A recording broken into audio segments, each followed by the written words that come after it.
Olá pessoal, tudo bem com vocês? Na aula de hoje nós vamos falar sobre dinâmica. Dinâmica é uma parte da ciência, é um conteúdo da ciência que está relacionado com a física, certo? A física é uma das três áreas da ciência que vocês normalmente veem no nono ano, que é a química, a física e a biologia. Então, na parte da dinâmica, antes de começar, antes de vocês entenderem como é que funciona a dinâmica, eu vou fazer algumas perguntinhas para vocês. Então, vejam só. Vamos começar esse estudo fazendo algumas perguntas. O que faz um corpo mudar o seu estado de equilíbrio? Ou seja, por exemplo, que ele sai do seu repouso. Então, o que é que faz por exemplo, uma bolinha está parada na mesa? O que faz essa bolinha se mexer? Então, mesmo que ninguém toque nela, às vezes essa bolinha ela vai se mexe por inúmeros fatores, como o vento forte ou a inclinação da mesa. Então, isso tudo é resultado de uma coisa que nós vamos ver nesse conteúdo, certo? E por que os astronautas parecem flutuar quando estão no espaço? Então, porque lá no espaço as pessoas flutuam, os objetos flutuam, e aqui na superfície da Terra não. Então, por que, outra pergunta no caso, por que quem está do outro lado do mundo não cai para baixo? Veja que é até redundante, não é? Porque como a Terra ela é redonda não, como é que se fala? Esférica. Então, como a Terra ela é esférica, a gente entende que nós estamos em uma parte da superfície da Terra e outras pessoas estão exatamente embaixo da gente, já que uma esfera, deixa eu escrever aqui, já que uma esfera, então suponha que isso aqui é uma esfera, certo? Está bem feia. Então, digamos que nós estejamos aqui nessa parte aqui de cima, então outras pessoas vão estar aqui embaixo. Então, por que essas pessoas aqui embaixo não caem? Então, isso tudo está relacionado a um único fator, que é chamado de força. Daqui a pouco a gente vai entender um pouquinho sobre. Então, vejam só. A primeira pergunta, o que faz com que o corpo, ou melhor, deixa eu ver aqui, o que faz um corpo mudar o seu estado de equilíbrio, no caso que ele saia do repouso, como eu falei, por exemplo, uma bolinha em cima de uma mesa, ela estar parada, ela pode cair se a mesa estiver um pouquinho inclinada, então a força foi aplicada sobre ela. Que força é essa? Força gravitacional, que a Terra ela tem essa gravidade que puxa a gente para baixo. Porque os astronautas parecem flutuar quando estão no espaço, porque no espaço a Terra ela não consegue puxar os astronautas. Essa força gravitacional não chega até onde os astronautas estão. Então essa força que a Terra exerce na sua superfície não atinge esse astronauta. E por que quem está do outro lado do mundo não cai? Porque essa pessoa também está é, com, com essa gravidade, ou melhor, está no centro dessa gravidade, já que de qualquer lado, em qualquer superfície da Terra, a gravidade está sendo exercida. Então, eu coloquei esse textinho aqui embaixo, mas eu acabei respondendo antes, né? Eu coloquei dizer o seguinte, mas antes de responder, precisamos conhecer alguns conceitos fundamentais da física, mas já dei uma dica a vocês mais ou menos como que é o exemplo aí da força gravitacional. Mas vamos entender bem como é que isso funciona. Então vejam só, como eu comentei com vocês, esse conteúdo está relacionado com um termo chamado de força. Então o que é força? Força é qualquer agente capaz de produzir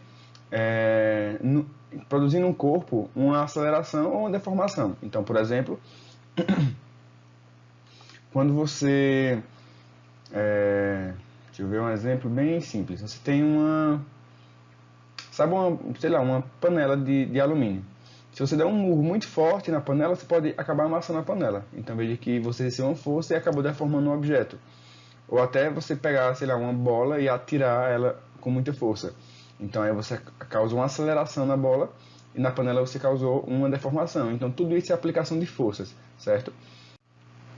E onde estão as forças? Então, elas estão presentes em todas as situações cotidianas, até mesmo onde você não imagina. Sempre há um tipo de força envolvida no fenômeno. Por exemplo, se eu pegar aqui essa calculadora, eu estou aqui com o dedo na calculadora. Se eu apertar essa calculadora com força, além de eu estar exercendo uma força na calculadora, a calculadora está exercendo uma força sobre o meu dedo. Porque se ela não estivesse fazendo isso, eu iria empurrar e ela iria para o lado. Mas como eu estou empurrando ela não está indo para o lado, isso porque a gente tem uma coisa chamada de força resultante. Daqui a pouco a gente vai aprender como é que isso funciona, certo? Então veja que tudo que você imagina, até o fato de andar, está relacionado com forças. Dinamômetro. O que é o dinamômetro? Dinamômetro é um instrumento utilizado para medir força. Ele parece com uma balança daquelas mais antigas, que eram pesadas de bebês antigamente nas portas. Então, esse instrumento é utilizado para medir forças. Então, as forças fundamentais da natureza, elas são 4 e elas estão relacionadas com características atômicas. Então, todas as substâncias, tudo na natureza é formado de átomos. Isso vocês já viram em algum momento do ensino fundamental de vocês. Então, tudo e qualquer coisa que existe na natureza, que tenha massa, apresenta átomo. Então, quando a gente fala de força da natureza, a gente está falando de forças que vêm dessas partículas tão pequenas, são chamadas de partículas, ou melhor, de átomo, e as suas partículas são chamadas partículas subatômicas. Então, vejam só. Na natureza, existem apenas 4 tipos de forças listadas abaixo em ordem decrescente de intensidade. Então, nós temos a maior, que é a força nuclear forte, que é a força responsável por manter o núcleo de um átomo coeso, ou seja, de manter as partículas do núcleo estáveis, de manter as partículas do núcleo, todas elas, lá naquela região central. A gente tem a segunda força, que é a força nuclear fraca, que ela é uma força que cinge, ou seja, que ela separa, que ela consegue ceder as partículas que estão presentes aí em algumas regiões do átomo, por exemplo, como é o caso dos elétrons. Então, os elétrons eles podem sair, então isso faz parte tanto da força nuclear fraca, já que quando os elétrons estão mais afastados do núcleo do átomo, a gente tem uma força nuclear mais fraca, a intensidade da força das partículas positivas do núcleo com as partículas negativas da eletrosfera perde a intensidade. E também relacionado com essa questão de elétrons, a gente tem a força eletromagnética, que é a força de intensidade entre partículas que possuem carga elétrica, ou seja, a própria força entre as cargas positivas e negativas. Então, os diferentes átomos estão ligados porque a gente tem cargas positivas e negativas neles e eles conseguem se atrair. Então, isso faz com que os átomos e as partículas elas consigam estar ligados a partir dessas forças eletromagnéticas. E a gente tem a força gravitacional, que é a força de interação entre corpos que apresentam massa. Então, corpos que apresentam massa, eles apresentam essa interação que é chamada de força gravitacional. Então, como é que a gente aplica essas forças? Vejam só. Essas forças são classificadas de diversos tipos. A gente já viu, por exemplo, quando eu fui falar o exemplo da calculadora, que é chamado de força resultante. Mas a gente não vai entrar nela por enquanto. A primeira delas é a força de contato. Força de contato são forças que surgem no contato com objetos. Então, você empurrar uma bicicleta, que são as imagens que eu trouxe aí, você empurrar uma bicicleta, você não, né? No caso é meio que absurdo, mas você conseguir puxar um ônibus, tudo isso são forças de contato. Você está fazendo com que um objeto ele se mova, ele se movimente, a partir de uma força que está sendo aplicada a partir de um contato, certo? A gente tem a força campo, que são forças que atuam à distância, dispensando contato. Então a gente tem aí, por exemplo, o ímã e até a força do campo magnético da Terra, que eles conseguem exercer essa força sem que haja um contato. Então vejam que, por exemplo, o satélite ele está nesse campo magnético da Terra, está sendo meio que mantido dentro da órbita com a Terra, mas ele não está em contato direto com a Terra, certo? A gente tem aí, ele está em contato com as camadas da atmosfera. E um ímã, por exemplo, se você colocar ímãs com lados iguais, um do ladinho do outro, no lugar deles se juntarem, eles conseguem se afastar. Esse aqui, ele vai empurrando esse aqui, sem manter o contato. Eu acho que todo mundo deve ter colocado um ímã de lados opostos, ou melhor, de lados iguais, e você vai chegando perto e ele vai se distanciando. Então, isso é chamado de força de campo. E a gente tem, como eu comentei no início da aula, a força resultante. O que é uma força resultante? Força resultante é quando mais de uma força é aplicada em um objeto. Então, por exemplo, aqui eu tenho um cubo. Esse cubo está aqui nesse centro e ele não está se movimentando. Só que ele não está se movimentando porque existem várias forças que estão sendo aplicadas a ele ao mesmo tempo. Então, veja que tem uma força F aqui, uma força F aqui, uma força F aqui, uma força F aqui, uma força F aqui. Então, para ele estar parado, essas forças estão todas anuladas. Para fazer mais sentido para vocês, depois eu vou dar até esse exemplo novamente, que daqui a pouco eu vou explicar um exemplo que se... Ou melhor, uma dessas forças resultantes que se enquadram nesse exemplo que eu vou comentar agora, que é, por exemplo, imaginem dois irmãos gêmeos de mesma força. Eles estão em lados opostos de uma mesa. E um quer empurrar a mesa para um lado e outro quer empurrar a mesa para o outro. E eles começam a empurrar essa mesa. Essa mesa não vai sair do canto porque a força que um vai aplicar vai ser a mesma que o outro vai aplicar. Então, se um está aplicando, vamos fazer uma suposição, um está aplicando uma força de 2 Newton de um lado e o outro uma força de 2 Newton do outro, a mesa vai acabar ficando parada porque essas forças vão se anular. Então, deixa eu até desenhar aqui para vocês, para fazer mais sentido. Digamos que eu tenho aqui essa mesa, é todo torto, né? Mas ainda assim é uma mesa. Aqui tem esse indivíduo empurrando essa mesa aqui, e aqui eu tenho esse outro indivíduo empurrando essa mesa para cá. Então, não sei porque eu peguei com o mouse, que eu tô com a mesinha aqui, ficou melhor. Então, tenho aqui esses dois indivíduos empurrando essa mesa. Esse aplica uma força N aqui e esse aplica uma força N aqui. Sabendo que as duas forças são iguais, vejam que elas estão indo para lados opostos. Então, essa soma, que é chamada de soma vetorial, os dois vetores com a mesma intensidade, eles se anulam. É como se fosse 20 menos 20 dá zero. Então, a gente tem aí uma força resultante, que nesse caso aí fez com que a mesa ficasse parada, mesmo sendo aplicado força a ela, certo? Então, vou mostrar aqui as definições para ficar mais claro para vocês. Força resultante é a soma vetorial das forças atuantes sobre um corpo. Então, como eu falei a vocês, se esses dois meninos eles empurram um de um lado e outro do outro, o vetor, ou seja, a direção dessas forças, elas vão ser a minha força resultante. Então, aqui, ó, a força resultante pode ser pensada como uma forma que substitui todas as outras, ou melhor, deixa eu ler novamente. A força resultante pode ser pensada como uma força que substitui todas as outras, realizando o mesmo trabalho. Então, como eu comentei com vocês, essa força resultante é a substituição das forças que estão sendo aplicadas.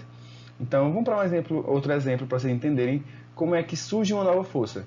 Como aqui está sendo dito, essa força resultante pode ser pensada como uma força que substitui. Se eu pensar em outra perspectiva, por exemplo, eu tenho aqui uma caixa. Eu vou aplicar uma força. Opa! Eu tenho essa caixa.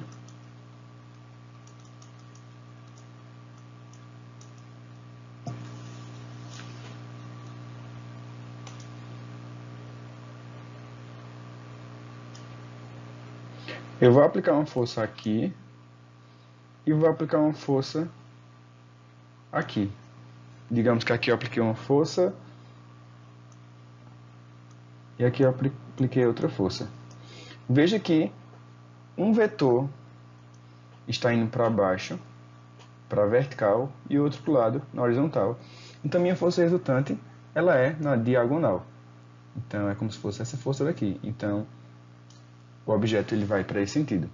Então, se você empurra um objeto para baixo e outra pessoa para o lado, o objeto nem vai para esse lado nem vai para esse. Ele acaba vindo para esse aqui, certo? Então, veja que é como se fosse uma força que substitui essas outras duas, certo? Então, vamos detalhar um pouquinho mais sobre essa força resultante. Então, para esse primeiro caso da força resultante, a gente tem aqui, primeiro caso, forças atuantes na mesma direção e sentido. Então, a intensidade da força resultante é obtida pela soma da intensidade das forças atuantes. Então, lembra aquele exemplo das duas crianças empurrando uma mesa, um para um lado e outro para o outro? Então, se as duas crianças, no lugar de empurrarem uma para um lado e outra para o outro, as duas empurrarem para o mesmo lado. Então, se cada criança tiver uma força de 20 newtons, por exemplo, a soma das duas forças vai dar 40, então a força de aplicação, a força resultante vai ser 40. Então a gente tem aqui a soma, a força resultante é a soma das forças. Eu tenho esse segundo caso. Forças atuantes na mesma direção, mas em sentidos opostos. Então, esse é o exemplo que eu falei das duas crianças empurrando a mesa de lados opostos. Então, um empurra de um lado, um empurra do outro, acaba que a gente tem aí uma força nula, a mesa ficando parada, se as duas forças forem iguais, certo? Se a força 1 e a força 2 for igual, a mesa fica parada. Então, a gente tem que, nesse caso, a força de um é subtraída pela força do outro, certo?